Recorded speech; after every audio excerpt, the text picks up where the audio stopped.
There's a power that lives within every human that walks this earth. It's a language of human emotion.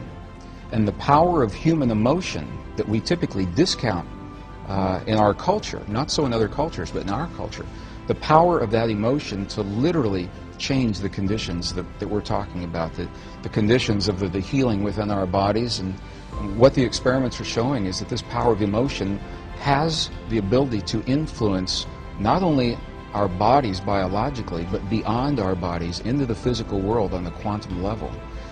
It is a powerful language that other cultures apparently know very well. And in the West, when science came in, science discounted the effects of things that cannot be seen and measured directly 400 years ago.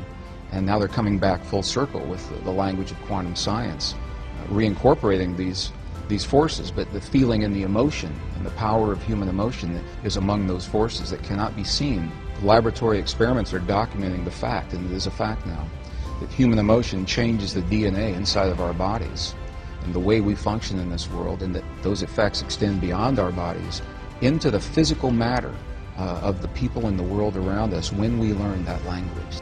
And it leads us to the understanding that science is simply a language that describes our relationship to ourselves, to one another, to our world, to the universe beyond it. It's a language that describes, in very technical terms, how things work, the mechanics, the nuts and bolts, and how we function within that mechanism that we call life in the universe. The best scientists will freely admit that our science is incomplete. There are a lot of things science simply cannot explain right now. But what if we take the best of the science that we do know and marry that with the languages that have always been here, the languages of spirituality, and those indigenous understandings that tell us we're part of this world and we're part of one another, we're part of a greater creation. We're not separate from these things. What if we marry those two ways of knowing into a greater wisdom? Where will that lead us? The line between science and spirituality is getting very fuzzy, and especially in the language of quantum physics. And if we can flesh out those missing pieces, and it helps us to become better people and create a better world, why wouldn't we want to do that? We already know what it's like to have a world where we all feel separate and we feel like there's not enough to go around. It's a world based in competition. We know where that world has led so far. Let's try something different. What would happen if we embrace one another in a spirit of cooperation like all of the rest of the natural world does, humankind? This is the only species that believes that violent competition is the optimum way to get ahead. And it's based on a false interpretation of Darwin's work back in the mid-1800s.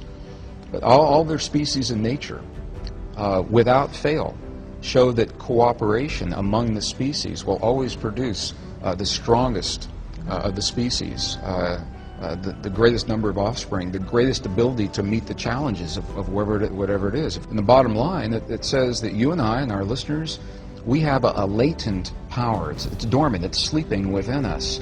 The ability to create a feeling and the quality of an emotion inside of our bodies that literally heals the stuff our bodies are made of. In the human body, 50 trillion cells, and every cell is a capacitor, it's a resistor, it's a transistor.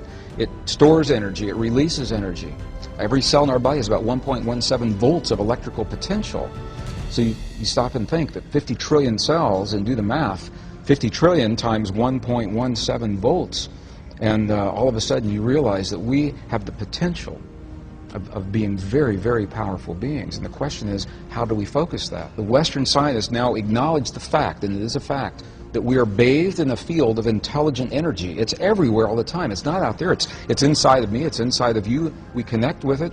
The language of human emotion and thought and feeling and belief, those kinds of words describe the language that allows us to communicate with this field. And when we can access this field, this is where the miraculous healings in the human body come from. It tremendously enhanced immune systems. And although scientists are still hard-pressed to measure this field like it's a non-conventional energy. So we don't have the kind of equipment that you would expect to typically measure a field like this. But we know how it works, and we know the effects are there.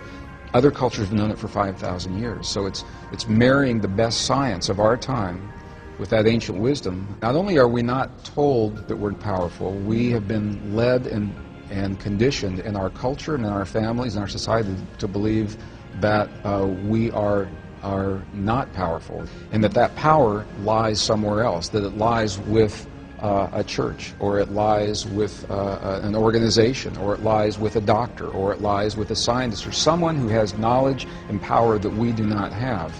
And so when we find ourselves faced with situations in our lives that push us to the very edge of who we believe we are, we believe that we have to go to someone else. So it's about personal responsibility, personal power, and recognizing that we are part of rather than separate from our world. And it's not about controlling or manipulating or imposing our will. It's about us participating and cooperating as a living organism that we call humankind to shape the destiny of our future. And that's why I'm so excited, because every person is a key element. The key, Robin, is unresolved frustration, unresolved anger. That's where we get in trouble with our bodies. We all feel those are.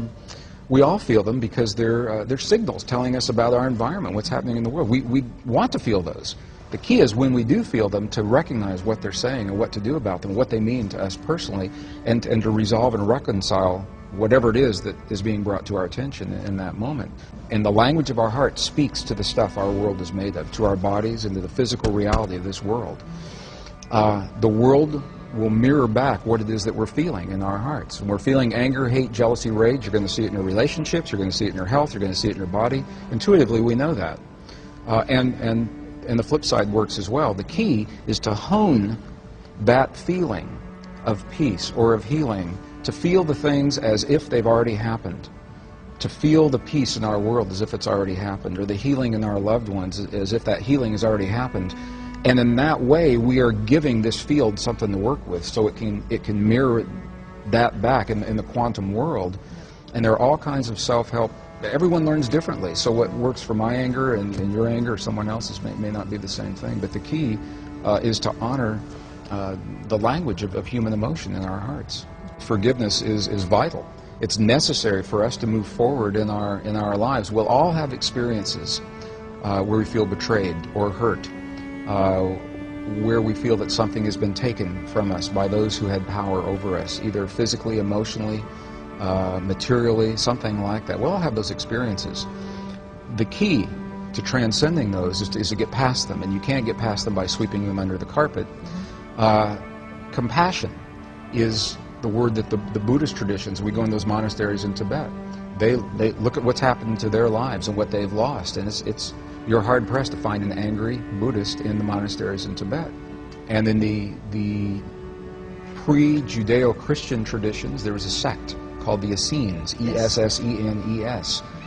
They wrote entire texts about how we get through those times in our lives, and they said what we do is we bless the things that hurt us. When we bless the things that hurt us, we're actually acknowledging, bringing that forward, you're saying, yes, it happened, and then that allows them to work through that energy and to transcend the energy. When you bless something long enough, it's just something that everyone has to experience on their own. It actually changes chemically what happens in our bodies. And when we understand that the world around us, and this is the language of quantum physics, when the world around us, we understand it's nothing more and nothing less than a mirror of what we have become from within. Our anger, our hate, our rage, our jealousy, as individuals, is mirrored around us and collectively. Our love, our compassion, our forgiveness, our understanding. So I think this is the generation that gets to learn that new way of being and embrace. And I acknowledge, as a scientist, this is a very different way of thinking about the world. It's very different from what I was taught and trained and conditioned on the one hand. On the other hand, it's what the science is showing, and the evidence. We can talk about the experiments, and the evidence is out there showing that the emotions that we hold in here become the physical reality in the world around. They literally turn the atoms off and on of the stuff that our world and our bodies are made of. And that is a huge statement to make, and it's a very, very empowering way to look at the world.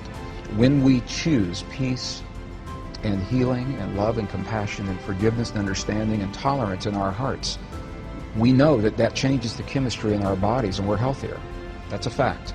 We also know that those changes extend to the world around us, into our communities and families, in ways that can be measured, and that's a fact.